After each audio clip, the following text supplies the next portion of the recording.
This video is brought to you by Miniature Market. Thousands of board games, miniatures, and paints, discount prices at miniaturemarket.com.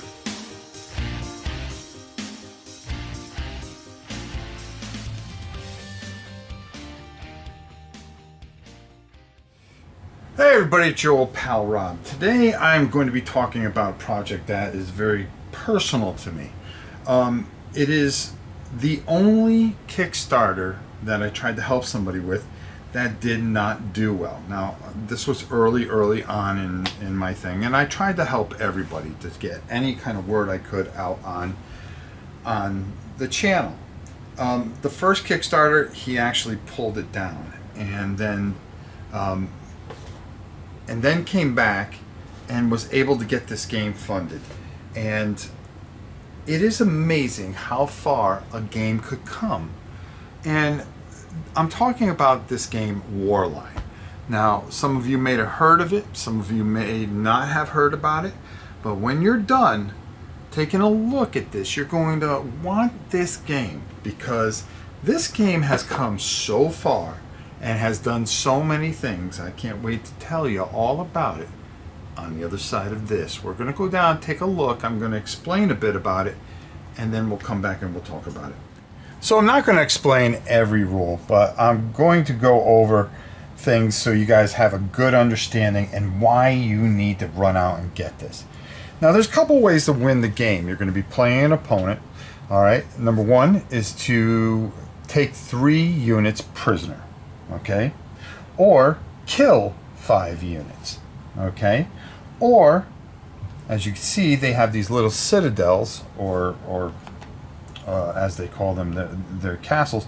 If you take and you destroy any one of these and put them here, of course, onto the little marker, if you destroy 2 of these, you are going to win the game and beat your opponent. What you're going to do is there's going to be these screens here, okay, and I just didn't take them out because it wouldn't make sense, especially with the down thing I have, and they have the little clips, and you're not going to show your opponent your dice, okay, to begin the game. And the way the game begins is you have to take and make 21 points out of this, okay? So you're saying, what are those? Well, these are your armies, okay, and they're varied in different points, okay? This little sword here is the direction in which you can move. These little dots here are the magic, okay? These are your action points. And this is the strength of the unit. Now as you can see, it goes up to 6. So you are going to have, you know, as you can see with this hammer, that means it can destroy one of those citadels, okay? And anything with a hammer can do that. But 1 has a higher magic value. Okay, what you're going to do is that number there is going to battle, and this is how many points you can do. You're going to get 2 actions. You're also going to have these cards here, and I'm going to lay these out so you guys can kind of see them a little bit, but some of them may have like certain abilities that you're going to be able to do. I came back and I wanted to show you. There's going to be cards that have numbers on them, and the other cards are going to have certain abilities on them that you can apply and that are going to use mana. Mana, or magic as they call it, mana, I shouldn't call it mana. Magic is really the main heartbeat. You're going to end up with 21 points, and you want to put out your 21 points. So you may have 6, 6, 2 4s, okay, and then a 1, a 2, and a 1, which would put you right at 21. Okay, what you're going to do is 2 at a time. You are going to place 2 cubes, and then your opponent is going to place 2 cubes. Okay, and you're going to put them in certain areas. Now, these tiles that you see that are added on here, they have certain things that prevent you for something. To move in this tile is going to cost you 2 magic. So, like I said, that magic, like for a 1, can move pretty quickly because they have 7 magic. So they're going to be able to go 1, and this thing is 3, so that'd be 4, okay, and then boom, they're right here. But do they have the strength to hold on to that? Probably not, because what happens is, and I'm just going to throw some cubes out here just so you get an idea of what's going on here. You are going to run into battles, okay? And for instance, if this guy decides to move and defend their citadel, it's a 5 on top of a 1. Okay? So how do you figure out combat? Very easily. The 5 minus the 1 means that there are 4 damage. Since this is a 1, it would kill it instantly, and then you have 1 of your 4 that you need to kill. But if this was a 6 and this was a 5, what would happen is they would fight, and it would be 6 minus 5 is 1. And then this would step down 1. So it would go down to a 4 until it is completely done. But not so fast here, because why would the 5 attack a 6? Well, what happens at the beginning of your turn, you're going to have 2 cards, and they're going to know one that you're going to pick, because when you pick that card, you're going to replace it with another card. But at all times, you can have 2 cards in your hand. And when you go to play and say, okay, we're in combat, are you going to put any cards down? You are secretly going to put a card down. Your opponent may say, well, I've got whatever in my hand, I'm going to put a card down. And then when you flip it over, you are going to add, for instance here, this is a 4 plus a 5, okay, which now that's going to bring that up to 9. And he decided, well, I'm not going to use a card, okay. Now it's 9, okay, minus the 6. That's going to give you 3, and that's going to bring this unit down to a 3, okay? And then you are going to have you're going to be locked in combat, and you're going to have a special dice that you're going to put on top of there to initiate that you are still in combat.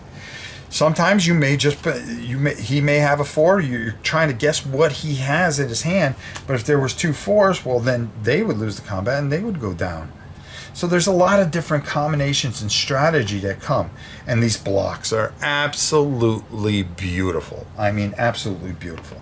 But not only do you play this, and again, what you're trying to do is either capture 3, which, you know, I'm not going to explain how you capture, where you imprison something, or you try to destroy. For instance, if this goes uncontested, you can use one of your actions to destroy this. And you're going to get 2 actions that you can play. Also, if you're out of cards, you can use an action to replenish your hand, okay? Because you only get 2 cards. Once you use them and you have no cards in your hand, you're going to have to use one of those actions to bring some cards back into your hands, which means that you're only going to be able to use 1 unit at that particular time. So you've got to have the strategy and know what you're doing and know what you want to do ahead of time. It is the ultimate chess match in a lot of ways. Now, the rule book is absolutely beautifully done, and you know, Jason's done a fantastic job with this, and really just you know, put themselves in a position that this is really, the art in this is just absolutely fantastic. It comes with a nice little art book in this version, and the art on the cards are tremendous. But also, what I didn't tell you guys is that there are abilities. And for instance, like 6 has all 6 abilities. They can use all 6 abilities. 5 can only use 5 out of the 6, and so forth and so on. And these special abilities will do certain things. They're going to cost magic, okay? And you're going to have to figure out what you want to do. For instance, there's a pounce. You can jump. You can use pounce and just, it'll take you all the way to an opposing unit and put you right on top of that unit. Now you're locked into battle. There's all kinds of different things that you can do. There's different cards. So the strategy always is constantly changing. And like I said, this core rule book really just does a fantastic job, shows you everything that you get, and it easily explains everything. It has little windows here where it's going to tell you how you are going to do certain things. And then, of course, it is about, I say about 18, hold on. It is about 26 pages of rules. And then you have a nice little, beautiful art, of course. The art is ridiculous on this thing. But then it's going to break down everything. Your victory conditions, like I said, overpowered. That's if you slaughter five units. Shackled, if you hold 3 opponents, battalions in your prison, and then you can attack them in the prison too, and eventually kill them, which is pretty against the rules of war. Starve. You can pillage 2 of your outposts if you destroy those 2 outposts, like I said. So that is another win condition, like I said, and then it shows you your turn. Torment your prisoners, like I said. You're going to do counterattacks. You're going to resolve any sacrifices, tactical orders, your maneuvers, and everything like that. Like I said, I didn't cover everything, but this is just absolutely fantastic, and Justin did a wonderful job. Now you're saying, okay, this is a 2-player game. Well, hold on there, my friends. Because a lot like chess, and one of the things that I really liked in here is that they come with a book, and it's going to have a bunch of scenarios. If you ever remember seeing certain things when you play chess, that they'll have certain things and you have to try to fight your way out of it. You know, you have to beat this in 2 moves. Well, you get 5 orders here, and your victory has to be an overpower, and you're going to set this up, and you're going to have to try to figure out how to win in just a certain amount of moves. Okay? So really, really, really interesting how that plays out, and some of the things that you do. So you're going to figure each one of these has a different type of thing, and it's only played by 1 player. So it does have some 1-player playability, but you're going to have to really know the rule book or played a couple of matches before you try to do the 1-player alone stuff. This game has come so far, and I'm so happy for Justin. And again, for me, it's an overwhelming guilt of not being able to help him the first time and get this across. But you could tell that he's worked on it. He's done a tremendous job. The quality of the components are off the roof, are just off the chart.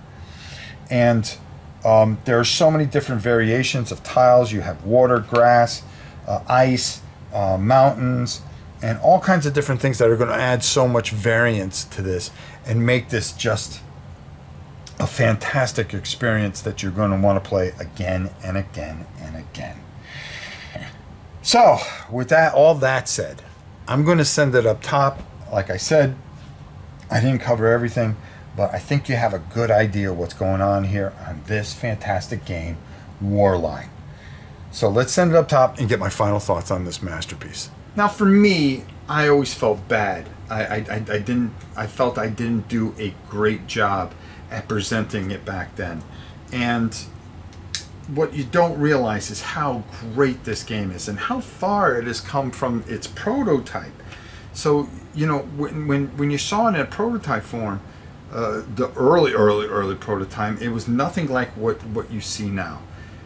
This game is just something special because not only do you get to play against somebody, but you're also, there are some things in here in the mastery of command, which you can do all by yourself. He gives you certain scenarios, and if you understand the game enough, you are going to go through these scenarios, and it's kind of like if you set up a chessboard and say, try to figure your way out of this in 1 move. And that's kind of what these scenarios are. And they're absolutely they are a game into themselves.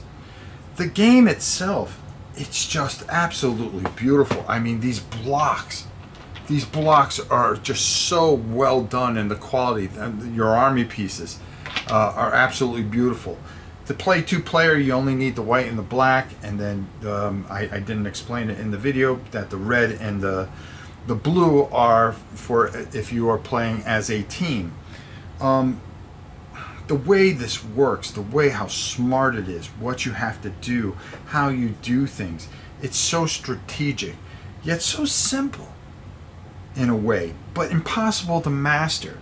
This is a fantastic game, and I have to say, and I don't say this very often, but as far as I'm concerned, this is one of the war games, my top war games of the year. Okay, strategy, tactical game that that really tests you out. And it is absolutely fantastic if you have the means to go find it. Warline. And I'm going to keep singing about this and talking about this. I don't know if I've done a live playthrough by the time you guys see this video. It depends when I put it up. But I've got a couple ideas for it. But, you know, this is one of those things that I always felt bad about, that I don't think I did enough for for Justin. And I apologize to him. But I will tell you this much. I take this stuff very, very personally and very, very seriously. And I'm just so happy that this got funded and that this is everything that he had hoped it would be. And it really is an unbelievable experience. And I can't stress that enough. This is fun. It's smart. It's easy to learn, but impossible to master. And there are so many twists and turns in it that is just one of those enjoyable games that I really suggest you could play it. You know, you could play with a younger crowd. You could play it with experienced war gamers. And I'm telling you right now, this is one that you must have in your collection. I know this is not leaving mine for sure. Warline. Be sure to check it out. Until next time. It's your old pal Rob. We'll see you soon, everybody.